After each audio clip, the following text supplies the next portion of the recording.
Hey, what's going on? Luke here, and I'm so glad to be doing this video. I've spent the last 2 games doing a video like this one and just going on a massive rant and talking about the changes that need to be made for Game 3. And I'm so glad that Brad Fittler actually came out and the selectors in general, and that they picked the right side for this one. And look, it's kind of bittersweet because we just saw what the Blues can do. We saw what they're capable of, and yes, Queensland definitely weren't up to scratch compared to the previous games. I think a lot had to do with Reece Walsh not being there.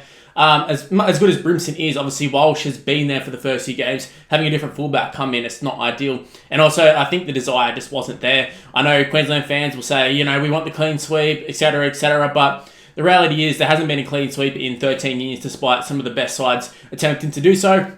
There's a reason for it, and I think even if they come out and in their heads they sort of go like, we want to get the clean sweep, it means a lot to us, etc., etc., it's just not going to be there. So I need to take that into an account. Obviously, this was dead rubber, but oh my God, the Blues are back to their best. And it's a shame. And like I said, it's bittersweet because it's Game 3. The game meant absolutely nothing. And the Blues finally, fielded a competitive side. And I say that with all due respect to the previous sides, they just weren't the side. There was too much emphasis on Penrith. And I think in the past couple of years, people being very critical and very vocal of it. And very vocal of the coaching staff for New South Wales. And I think rightly so. I don't think this changes anything in regards to Brad Fittler. I still think he needs to go. I'll do a video on that in itself. But I hope that this kind of doesn't mask things because I feel like it could do. I feel like there's going to be an element of, we just won a dead rubber. We won it convincingly. Everyone sort of feels good at the moment. We sort of forget about the first 2 games. I mean, Queensland won the series, but hey, we went out on a good note. So let's move on to next year. Shouldn't exactly be the case, but I'll say that for another video. This one's purely going to be on just last night's game because let me tell you, it was outstanding. Now, I want to start off by saying Bradman Best, congratulations, 2 tries.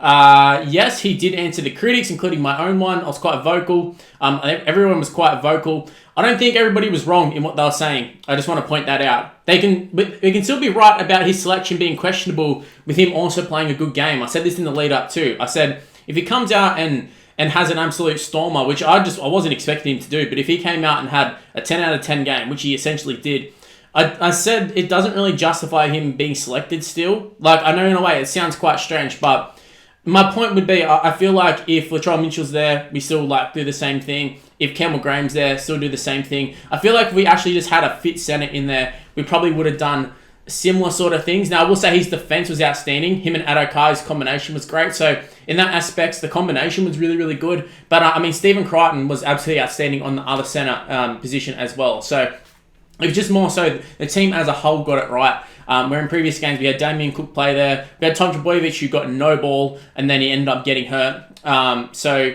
it wasn't a great series for centres for New South Wales, but Bradman Best did cement himself as a guy who definitely should be in contention for next year's series. I still would go with the others ahead of him, but at the same time, he definitely didn't look out of place. Obviously scored 2 tries, looked outstanding. Defense was super strong. It's probably what I will say was the thing I was most happy about was his defense. And you can put it down to Adokar was there, you had Cody Walker, a lot of experienced guys around him, but his defense for the Knights is probably his strongest point too. So it's just nice that the one thing that he was getting right at the Knights, it definitely translated to New South Wales. So if he got selected next year, it's not going to be such like a, oh my God, I can't believe you picked Bradman Best. So credit where credit is due. Bradman Best really, really stepped up, as did the Fox, a lot of critics around him as well. Not as many as what I thought there would be, but it's crazy just to see what happens when, look, and I hate to say it, but Isaiah Yeo is not in the starting side, and I will get to Isaiah Yeo because obviously he did come on at some point, and I actually thought we noticed a significant change when he came on. So I just want to point out that. But Cameron Murray in the lock position created so much room for the halves. Mitchell Moses was running it, which was really, really good. I thought Mitchell Moses showed last night exactly what Nathan Cleary needs to do instead of Origin games, and for that reason, I feel like we need to stop talking about, Mitchell Moses does this well, this is what Nathan needs to do. No, it's now like Nathan needs to win it back. This is Mitchell Moses' number 7 jersey, in my opinion. I think Mitchell Moses has shown way more. I think it's shown that you don't need a club combination. This whole club combination shit, it's got to go. Colin Matangi played, who's a Rabbitohs guy, played on the complete opposite side to the rest of them. A lot of the combinations, some of them did work, but obviously, the left-hand side, which was the most lethal, was Cody Walker, Rabbitohs, Bradman Best, Knights, Josh Adokar, Bulldogs. Combinations that don't generally play together, and it worked extremely well. Just absolutely outstanding I just thought that the team in general, Liam Martin there as well was on the left.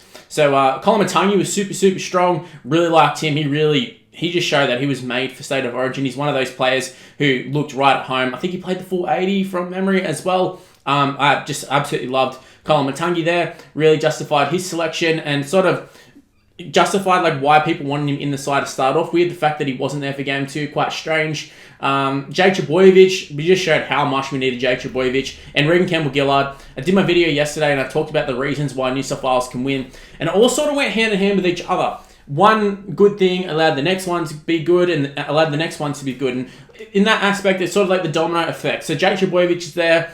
He cleans up the ruck, plays big minutes, has that leadership, has that will to win as well. I think that's also a big problem I think New South Wales have had in the previous couple of games is, yeah, they want to win, but they just didn't want it as much as New South Wales. And when you look at Jake Trbojevic, you look at him play for New South Wales, you look at him play for Manly, there's a reason why teams lose when he doesn't play, and then they win straight away the second he comes back in. Happens to Manly, happens for New South Wales. Jake Trbojevic is a winner. It's crazy he got dropped last year, which is another reason with Brad Fittler, but we'll get to that in a later video. But just the 4-pack, Regan Campbell-Gillard packed a punch, and I think that's something that New South Wales have sorely missed. We've sorely missed it.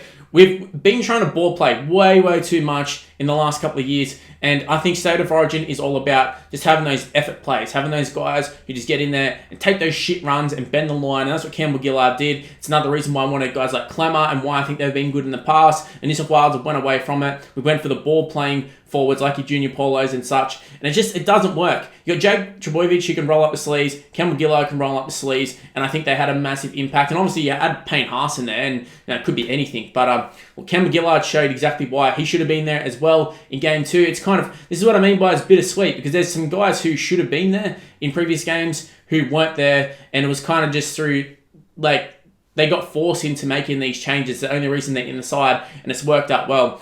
So it kind of just, it just leaves you sort of scratching your head at some decisions that Brad Fittler's done. But look, credit where credit is due to the Blues. I keep saying that, but I was very vocal and very critical of the side, and I still was critical of this side that he put out in the sense that I thought Queensland was still just going to be way too strong. The home crowd was amazing. James Tedesco stepped up. Didn't have like a 10 out of 10 performance, but was pretty much like as good as we've seen Tedesco play in a long time. So I was happy to see Teddy. If this is his farewell game, it's a bloody good farewell game. So credit to James Tedesco for stepping up. Brian Toy was Brian Toy. Stephen Crichton was he was amazing. He was smashing people left, right and centre. Probably for me, his strongest Origin game. And look, Cody Walker, man of the match. You can probably argue there's a couple of people who could have got man of the match, but Cody Walker, this was his strongest game in a big game in my opinion. And I'm including like finals games. I'm talking about grand finals, State of Origin, just any sort of big high pressure game. This was the best that he's played by far. And I think it all sort of goes around. Cameron Murray's there. So you have the two props leading the way, making lots of meters, bending the line, which they were. Then you have Cameron Murray getting the quick play of the balls and also taking it to the line. Whereas Isaiah Yeo doesn't do that, doesn't take it to the line. He'll throw the pass and they have their little block plays and it's so predictable. Cameron Murray shown he did a step and went through the middle.